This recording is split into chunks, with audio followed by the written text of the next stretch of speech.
Ayuda, Donnie, tinapatan ng mga lalaking nagpaparamdam sa nobya. Ayon kasi sa Marites, may nagpaparamdam kasi sa young actress na si Bel Mariano na gwapong aktor at hindi lang basta gwapo, napakahat pa.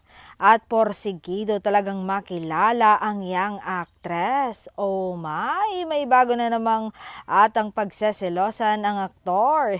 Grabe, hindi na mabilang ang nagkakagusto sa aktres.